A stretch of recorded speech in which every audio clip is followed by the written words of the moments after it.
A Souza Produções convida você a se tornar um patrocinador. Semeie no nosso ministério. Com a sua oferta poderemos produzir muito mais vídeos. Este é um ministério independente e, por isso, precisa da sua participação. Inscreva-se no canal e compartilhe os vídeos. Seja um multiplicador desta visão. Os versículos usados nos vídeos que traduzimos nem sempre correspondem a versões em português. Muitas vezes precisamos traduzir do original em inglês para fazerem sentido no contexto do vídeo.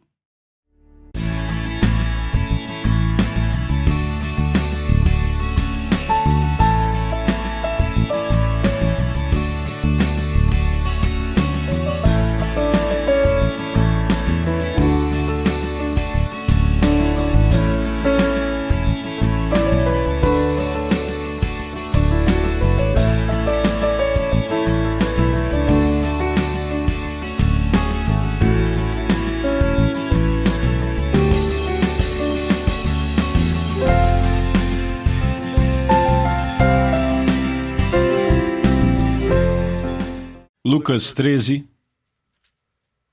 E vamos ler a história mais uma vez. Lucas capítulo 13. E eu vou começar a ler do verso 10. Ora, ensinava Jesus no sábado numa das sinagogas, e veio ali uma mulher possessa de um espírito de enfermidade havia já 18 anos. É muito tempo para ficar doente, não é?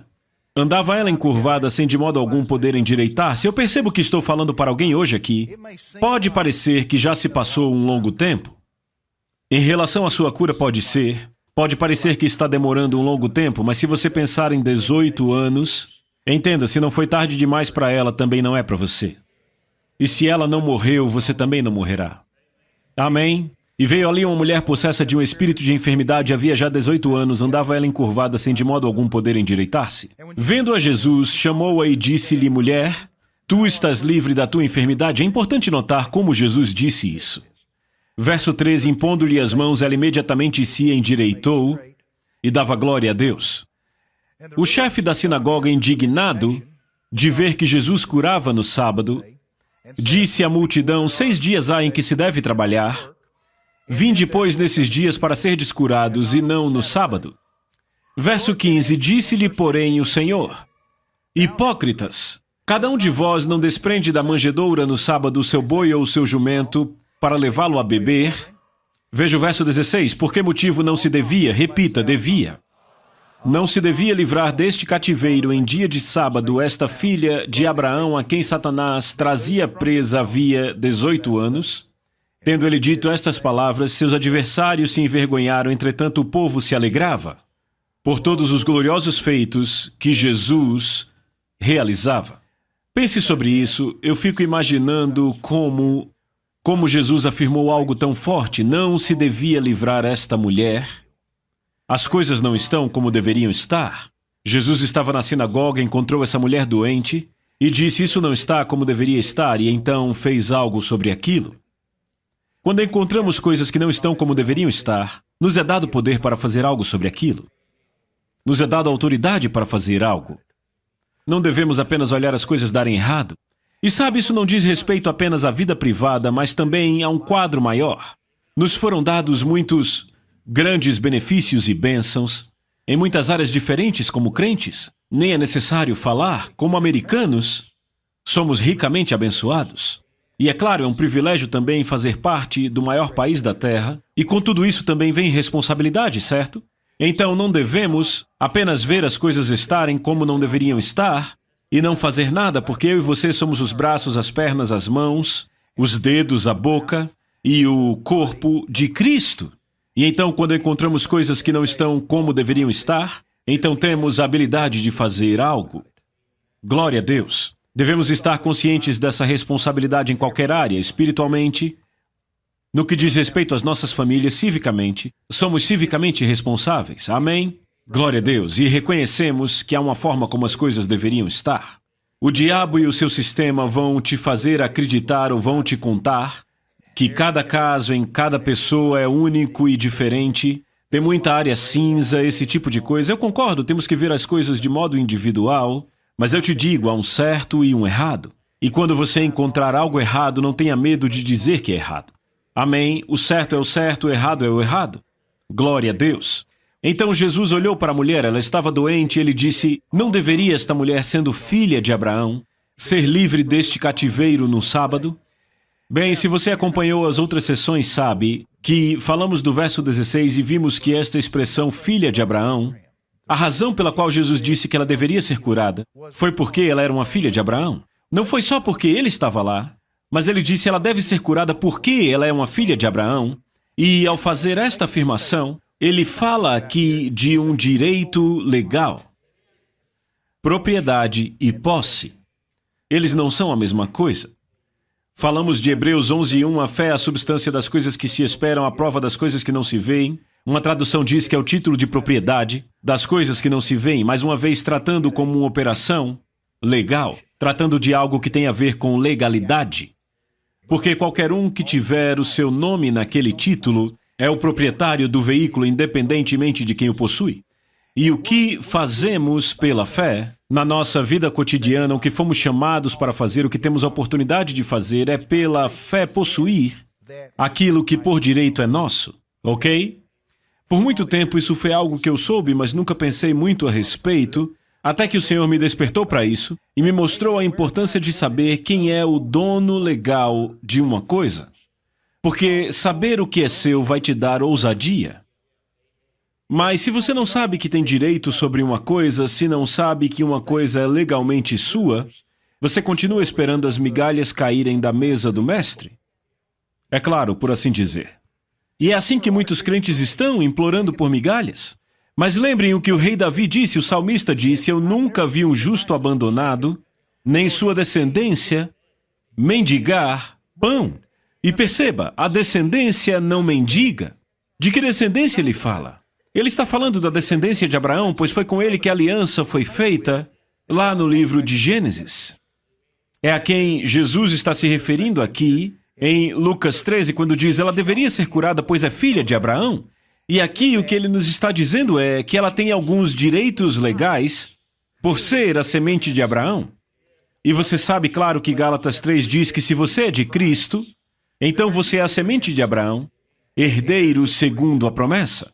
Glória a Deus! Eu me alegro por ser a semente de Abraão, e você? Certo, agora vá comigo para Isaías. Vamos ver essa passagem de novo, Isaías 57. Isaías 57, verso 13. A última metade do verso 13. Ele diz: mas o que confia em mim, possuirá a terra e herdará o meu santo monte.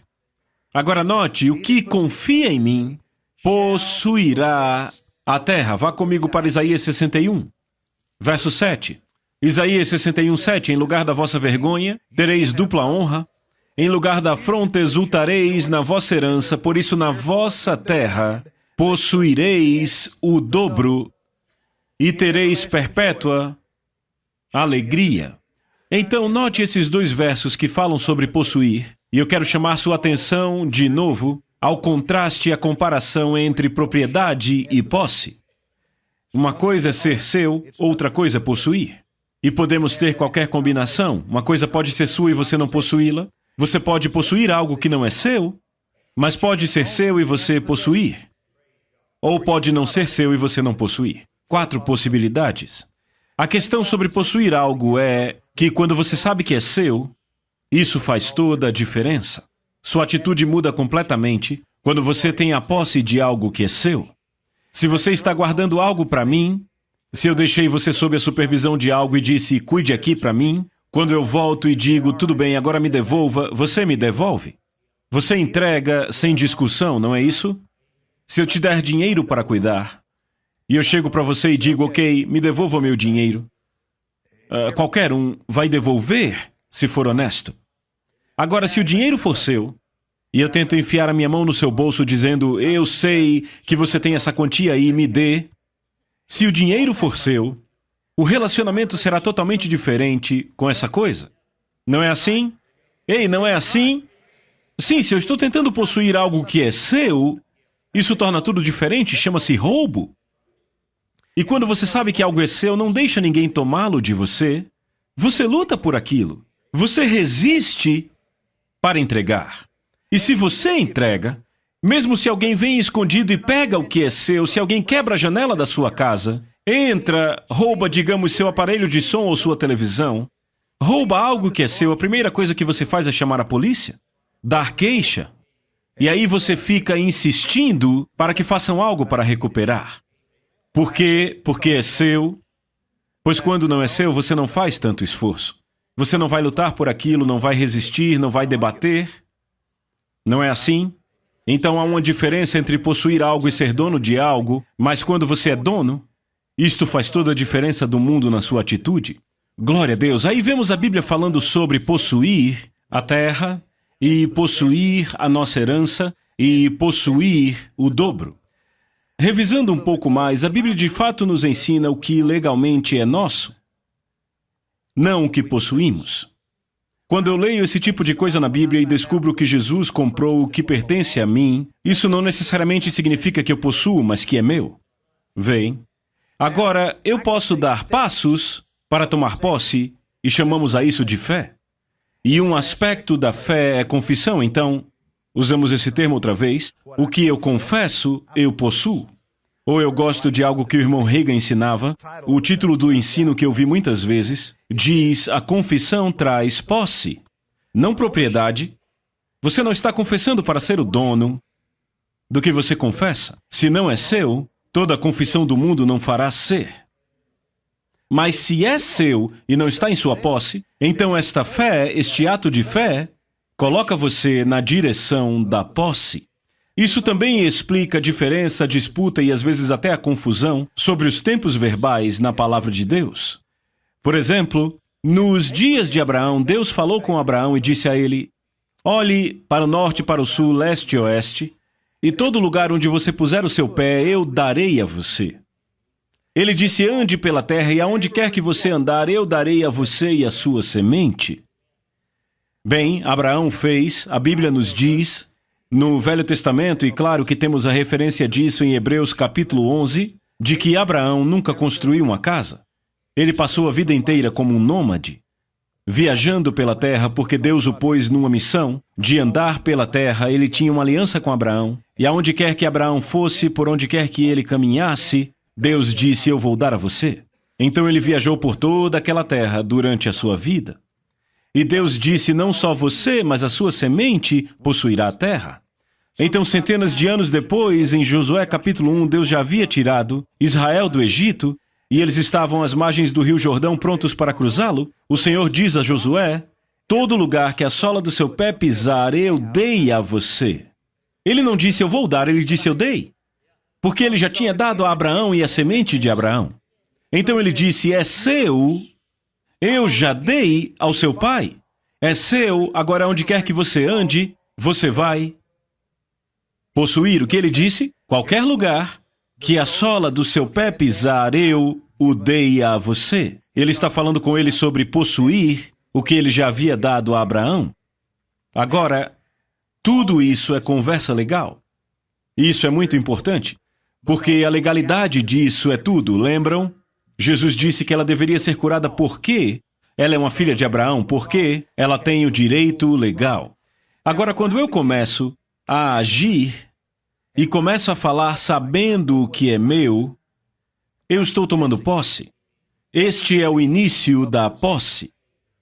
Não da propriedade, mas da posse. Mas primeiro eu tenho que saber e entender que é meu e que eu tenho direito legal sobre aquilo. Você pode dizer amém? Agora, tudo o que fazemos nesta vida, no que diz respeito às promessas de Deus e a tomar posse delas, de fato tudo se trata de uma disputa legal. Vá comigo para Hebreus capítulo 1. É claro, isso está falando sobre Jesus, sendo a expressão exata de Deus, e tendo obtido muito melhor herança do que os anjos, certo? Isso está no verso 4, ele diz: tendo se tornado tão superior aos anjos quanto herdou o mais excelente nome que eles. Ele continua falando sobre mais algumas coisas a respeito do Filho, e uma dessas coisas é, no verso 13, ele diz: ora, qual dos anjos jamais disse: assenta-te à minha direita até que eu ponha os teus inimigos por estrado dos teus pés? Não são todos eles espíritos ministradores, enviados para serviço a favor dos que hão de herdar a salvação? Agora notem, Ora, qual dos anjos jamais disse? Obviamente, é uma questão que ele está levantando aqui, qual é? Eu sei que Jesus é melhor do que os anjos, mas por que ele está dizendo isso? Mas quando você vê isso à luz do que estamos falando, entende exatamente do que ele fala. Porque lembre-se que Satanás já foi conhecido como Lúcifer, um anjo, o arcanjo, a maior das criações angelicais de Deus, e ele já foi o governante deste planeta. Ele já foi o governante deste mundo e do sistema do mundo.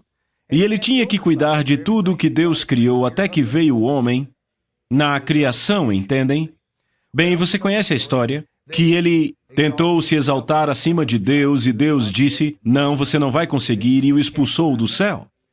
E então agora, desde o Jardim do Éden, quando Satanás chegou e tentou se inserir nas questões humanas, desde então sempre tem sido uma disputa de propriedade. Eu acho que mencionei na sessão passada, Satanás ainda pensa que este planeta é dele. Ele não é a última bolacha do pacote. Se fosse, não teria lutado com Deus. Mas de fato ele lutou e ainda luta com Deus e acha que vai vencer. Então ele não é tão brilhante assim. E ele pensa, no seu pensamento confuso e obscurecido, ele realmente acha que este planeta é dele e que ele tem os direitos legais aqui. Mas o Senhor nos diz aqui que para o filho, ele disse algo que nunca disse para um anjo. Ele nunca disse a um anjo, assenta-te à minha direita até que eu ponha os teus inimigos por estrado dos teus pés, mas disse ao filho. E Efésios nos diz que em Cristo estamos assentados no mesmo lugar, à direita do Pai. Nele vivemos e nos movemos e existimos. Agora, alguém tem alguma dúvida de que Jesus é superior a Satanás em qualquer área? Ele é superior a ele em glória, é superior em inteligência, é superior em unção, ele é superior a ele em autoridade, ele é superior em poder, ele é superior também como espécie. Em todas as áreas, Jesus é superior a Satanás. Em todas as áreas, a Jesus foi dada mais autoridade, mais poder e mais direito do que a Satanás. A Bíblia diz que Jesus criou todas as coisas. Por meio dele, todas as coisas foram criadas. E para o seu prazer, foram criadas. Ele criou Lúcifer. E então Lúcifer escolheu tomar o caminho errado. Como dizem em Guerra nas Estrelas, ele foi para o lado negro. Amém? Então, Jesus em todas as áreas é superior a Satanás porque ele é o Criador. Certo? Muito bem. Nele vivemos, nele nos movemos, nele existimos, nele somos, nele nós existimos, nele nós somos um com ele, porque não é possível ser vencedor sem ele. Desta forma, do ponto de vista legal, assim como do ponto de vista do poder e da glória, do ponto de vista da unção e até do ponto de vista da espécie, nós somos superiores a Satanás em todas as áreas. Nós também temos direitos de propriedade que são superiores a Satanás em todas as áreas, porque estamos nele e temos os direitos de propriedade dele. Ele criou tudo, tudo é dele, ele lutou por isso e tomou de volta. Satanás roubou por um tempo, mas Jesus foi atrás e tomou de volta. E agora ele diz, é meu. E ele diz, ora, você é meu, e o que é meu é seu, e o que é seu é meu. E você é meu, e isso é seu, porque é meu. É seu. Digam todos, é meu. Diga, o mundo é meu. Já viu aquele filme Coração Valente? Com o Mel Gibson? Eu achei aquele escocês um pouco maluco. Mas eu gostei da atitude dele quando ele fala da Escócia e diz, aquela ilha é minha. Estava falando da ilha inteira da Escócia. Eu gostei, é assim que os crentes têm que fazer, o mundo é meu. Eu não estou falando que eu tenho o que é seu, mas dos direitos para isto, sobre Satanás, sobre o Deus desse mundo e o sistema do mundo, se opondo a mim quando eu persigo o meu destino e persigo tudo aquilo que Deus tem para mim. Vem, é meu. E quando é meu, eu luto por isso. Eu não vou lutar pelo que é seu, mas vou lutar pelo que é meu. Vem. Então, o que eu estou fazendo, pelo que estou lutando? Eu não estou lutando por propriedade, estou lutando por posse. E foi exatamente o que Israel fez, e é um tipo maravilhoso do crente e da igreja, porque eles saíram do Egito e foram para a terra prometida, e toda a questão era sobre posse, não propriedade. Isso sempre foi algo maravilhoso para mim. Sabe, porque Deus disse é assim que é. E nada demonstra isso melhor do que perceber que em Josué capítulo 1, quando estavam à beira do rio Jordão, prontos para cruzá-lo, havia um povo vivendo naquela terra, e Deus disse, não se preocupem, matem todos, a terra é de vocês. Eu a dei a Abraão. Quando eu me coloco do outro lado do rio Jordão, e penso naqueles caras que viviam ali e não conheciam mais nada, nasceram ali, cresceram ali, tiveram filhos ali, os pais morreram ali, aquele era o lar, a terra deles, mas não era a terra deles. Porque Deus disse que era a terra de Abraão. E você está lá, ocupou a terra, mas não há direito por ocupação. E então Deus diz, vão lá e simplesmente tomem posse. Retirem eles. Gostaram da casa deles, tirem eles e fiquem com ela. Foi o que ele disse. Se não saírem, queimem, construam a melhor. Isso é impressionante. Vamos, pense sobre isso. Aquelas pessoas estavam lá há centenas de anos. Centenas e centenas de anos. E Deus disse, não é delas, tirem elas daí. Saiam. E hoje, você ainda vê a verdade disso. Muito embora o mundo, o Deus deste mundo, todo mundo se opondo a Israel.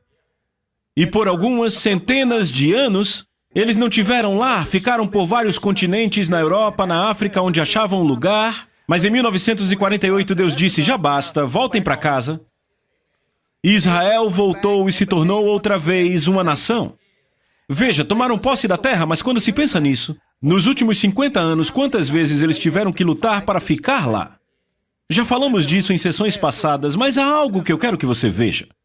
Eu anotei aqui e citei o que um daqueles generais egípcios falou sobre o assunto. Ouçam isso. Esse general egípcio que comandou a 2ª Divisão de Infantaria durante a Guerra dos 6 Dias disse o seguinte, estávamos observando os comandantes israelenses em 67, sabíamos o que eles podiam fazer e sabíamos o que nós podíamos fazer, e aquela terra era nossa.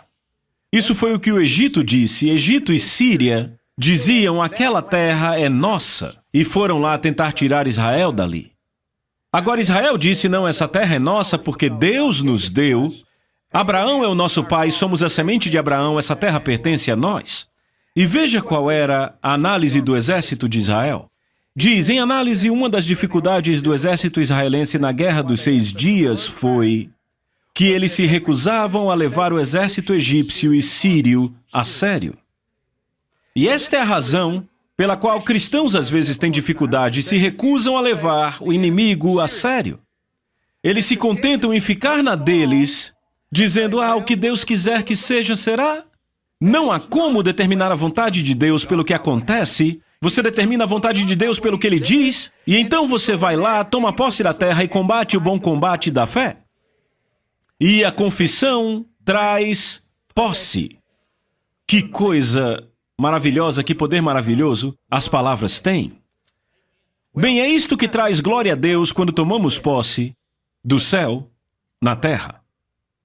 Porque é a demonstração de Deus para toda a criação que aquilo é dele. E quando está no controle e sob a autoridade de um crente, será usado para os propósitos divinos. Amém? Deus nos pôs num lugar de propriedade, Ele nos disse para possuir e andar com estas coisas consciente do adversário, levando ele a sério, usar as ferramentas que Ele lhe entregou, lhe delegou e não se surpreender se um homem-bomba explodir. É só o inimigo tentando te assustar. Mas como um veterano escreveu um livro com o nome Fé à Prova de Balas, eu e você temos uma fé à prova de bombas e de balas no que diz respeito a tomar posse. Você pode dizer amém? Falamos da nossa autoridade como crentes. Autoridade é um termo legal. É especificamente um termo legal. E muitas vezes há disputas sob jurisdição. Você vê isso em filmes na televisão, algum crime foi cometido e o xerife Bonnie chega lá e assume o controle da situação. E então, em alguns minutos, porque aquilo é maior do que ele sabe, a polícia estadual chega. E a polícia estadual tira as autoridades municipais do caminho. E agora estão no controle, mas em alguns minutos lá vem os agentes federais. E aí o FBI está ali e assume o controle. E é assim que funciona, a maior autoridade do lugar. E podem haver várias autoridades, mas aquela que é a maior autoridade na cena vem subindo da local, do xerife para estadual, federal. A autoridade mais elevada assume a jurisdição. São a autoridade controladora. Agora, nem sempre isso é entregue de forma fácil, sem resistência. Às vezes, a autoridade mais baixa não gosta de ter sido retirada. Embora possam estar do mesmo lado, não gostam de entregar seu lugar de autoridade. Mas os caras com documentos federais, no final, acabaram tomando conta, porque eles têm o maior poder por trás deles, têm a maior autoridade. Às vezes, haverá resistência ao exercício da autoridade, mas tudo bem. Você está bancado pela maior autoridade e não tem como apelar contra quem te banca. Não há ninguém que pode suplantar essa autoridade, porque tudo é dele. E tudo é seu também. Então, você é a autoridade no controle. Mas às vezes você tem que exercer isto para que assim seja, glória a Deus. A posse começa com o entendimento dos direitos de propriedade. Mas aqui eu vou dar um passo adiante e mais fundo. Não é apenas saber o que você tem, mas é saber quem você é. E não é nem só saber o que te pertence, mas é entender que o primeiro lugar que eu tenho que tomar posse é dentro de mim. Sim, meu espírito nasceu de Deus, eu sou filho de Deus, mas eu tenho que empurrar a resistência para fora da minha mente, tenho que tirá-la da minha carne e eu tenho que eliminar qualquer coisa na minha vida que possa ficar no caminho. Vá comigo para o livro de Números. Vamos ver essa passagem. Eu fiz referência a ela antes. E veja o que Deus diz claramente. Números 33. Vejam isso, verso 50. Disse o Senhor a Moisés nas campinas de Moabe, junto ao Jordão, na altura de Jericó: diga aos israelitas, Números 33, verso 51.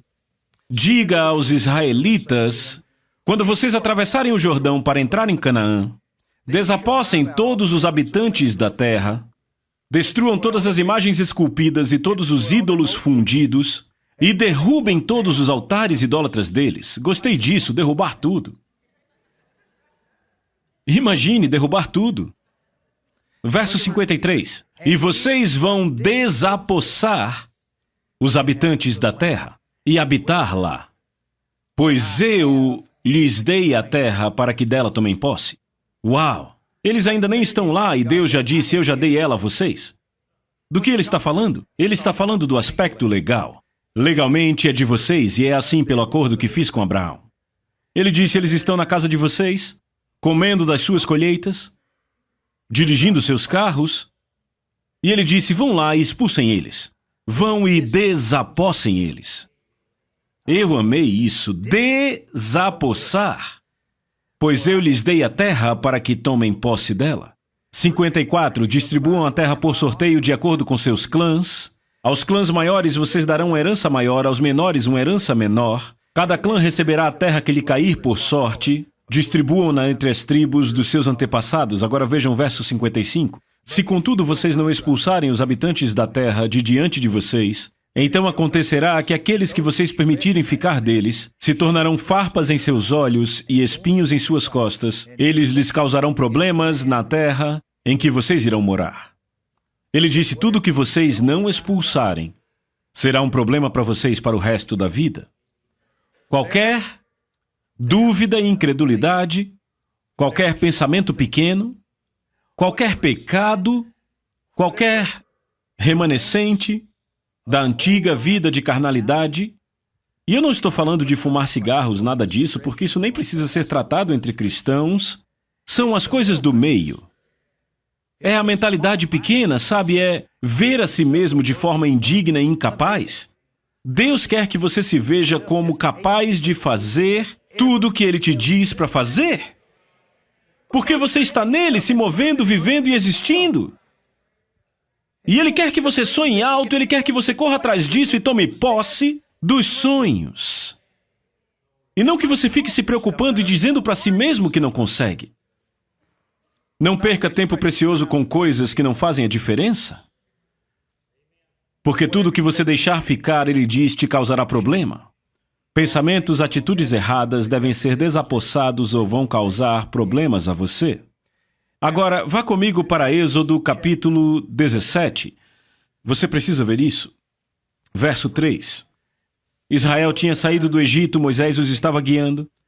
E diz em Êxodo 17:3, tendo aí o povo sede de água, murmurou contra Moisés e disse, por que nos fizeste subir do Egito, para nos matardes de sede a nós, nossos filhos e nossos rebanhos? Então clamou Moisés ao Senhor, que farei a este povo? Só lhe resta apedrejar-me.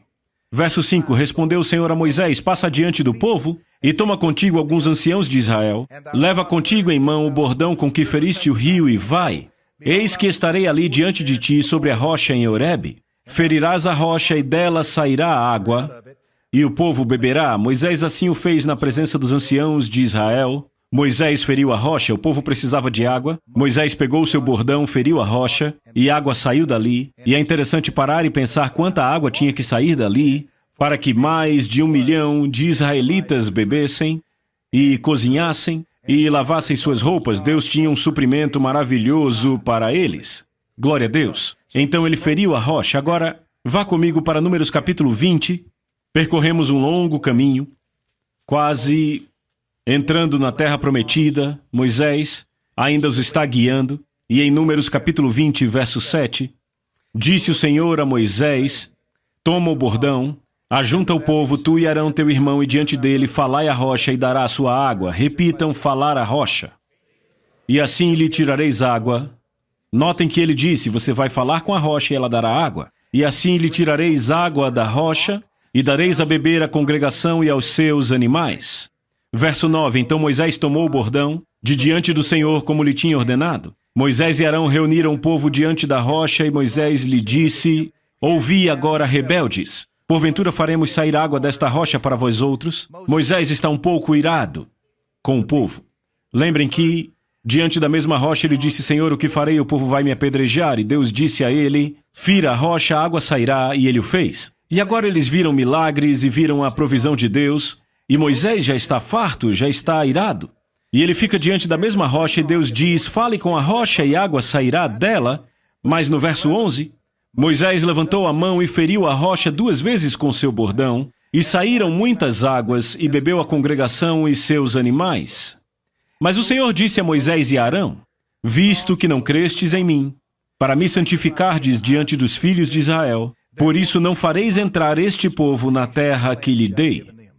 São estas as águas de Meribá, porque os filhos de Israel contenderam com o Senhor, e o Senhor se santificou neles. Notem que no verso 12 Deus diz, porque vocês não fizeram o que eu disse para fazer, Ele disse, vocês não vão entrar com este povo naquela terra. Eles ainda tomarão posse, mas Moisés, você não vai, sabe por quê? Ouçam, pessoal. A razão pela qual Moisés não entrou na terra prometida com os filhos de Israel não foi porque ele estava velho demais, nem porque Deus tinha cansado dele, não foi porque ele havia cumprido seu destino e Deus queria alguém mais jovem no lugar dele, foi porque ele não falou a rocha. E porque ele não falou aquela rocha, ele não possuiu a terra pessoalmente. Outros entraram, mas ele não. Que vergonha chegar ao fim dessa estrada e deixar de possuir a maior coisa da história humana só porque ele não falou. E isso acontece todo dia, porque Deus deu aos cristãos a terra e tem dado a eles as heranças, tem dado a eles as bênçãos, mas porque eles não falam, eles não possuem. E você pode dizer, você fala demais dessa coisa de confissão. E é exatamente essa atitude que vai te derrotar. Porque não é o que você conhece sobre o assunto, Não é o que você ouviu sobre ele, é o que você faz com isso que faz com que você possua. O que eu confesso, eu possuo. Não seria uma vergonha deixar de receber só porque você não falou? Não seria uma vergonha deixar de receber a sua cura só porque você não tomou posse dela? Não seria uma vergonha deixar de usufruir da abundância e do transbordar que falamos só porque você não teve vontade de falar e por isso não falou? Vá comigo para Êxodo capítulo 23. Estamos falando de tomar posse da nossa herança. Êxodo 23, começando do verso 25. Ele diz: servireis ao Senhor vosso Deus, e Ele abençoará o vosso pão e vossa água, e tirará do vosso meio as enfermidades. Na tua terra não haverá mulher que aborte, nem estéril. Completarei o número dos teus dias. Veja o verso 27. Lembre, estamos falando de tomar posse do que nos pertence por direito. Isso foi para Israel, eram instruções para que eles pudessem tomar posse do que era deles. Verso 27. Enviarei o meu terror diante de ti, confundindo a todo o povo onde entrares. Farei com que todos os teus inimigos te voltem as costas. Verso 28. Também enviarei vespas diante de ti, que lancem os heveus, os cananeus e os heteus de diante de ti. Não os lançarei de diante de ti num só ano, para que a terra não se torne em desolação e as feras do campo não se multipliquem contra ti. Pouco a pouco os lançarei de diante de ti até que te multipliques e herdes a terra. Porei os teus limites desde o mar vermelho até ao mar dos filisteus, e desde o deserto até ao Eufrates, porque darei nas tuas mãos os moradores da terra, para que os lances de diante de ti. Glória a Deus. E eu quero deixar vocês hoje com isto. Quando falamos a palavra, quando confessamos o que confessamos, talvez tenhamos a impressão, a imagem mental, de que eu aprendi sobre fé, eu creio em meu coração e eu digo coisas com a minha boca, requerendo o que é meu, e se eu estiver fazendo isso certo, realmente em fé, se realmente estiver funcionando como deve, então eu direi algumas vezes e será feito. Mas de fato depende do que você está tomando posse, porque Deus disse aqui no que diz respeito à terra, que você não vai receber tudo em uma batalha. Não vai receber tudo em um ano. Ele disse: o que eu vou fazer é ir adiante de você e enviar vespas diante de ti para expulsar aquelas pessoas de diante de ti. Você terá que continuar andando, continuar tomando posse, terá que continuar se movendo. Mas saiba disso, as vespas estão indo na frente e vão expulsar aqueles habitantes, e no final você vai tomar posse de tudo. E eu tenho uma palavra para você hoje. O Espírito Santo me disse que são vespas do Espírito Santo.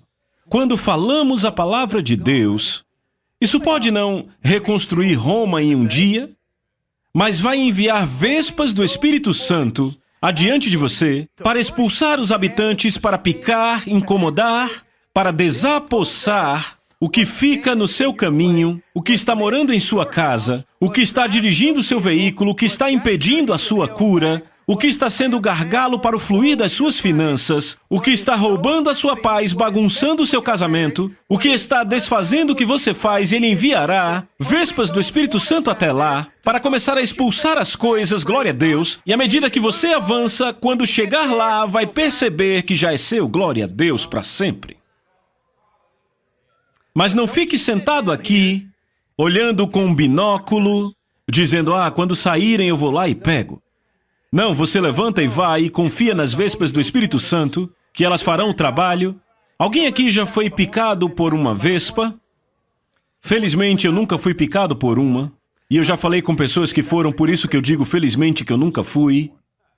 O pior que já me aconteceu foi uma abelha. E sendo pior do que uma abelha, eu não quero nada com isto.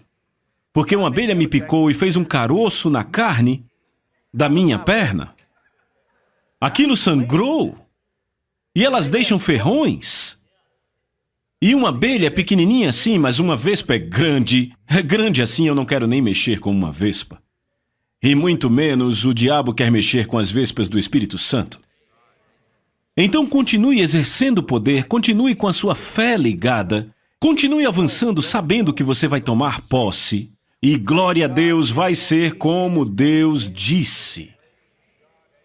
Então, permaneça em fé e continue pressionando, continue louvando a Deus por nos dar a terra e nos levar de onde estamos para onde estamos indo, para que possamos chegar lá e irmos ao próximo nível. Há um novo nível para o qual Deus quer nos levar, e é assim que funciona. Ele junta tudo e depois, individualmente, Ele abre todo tipo de portas, oportunidades e avenidas para nós. Glória a Deus. E esta é a palavra que eu tenho para vocês hoje e ela é boa. Glória a Deus. A Soso Produções convida você a se tornar um patrocinador. Semeie no nosso ministério. Com a sua oferta poderemos produzir muito mais vídeos. Este é um ministério independente e, por isso, precisa da sua participação. Inscreva-se no canal e compartilhe os vídeos. Seja um multiplicador desta visão.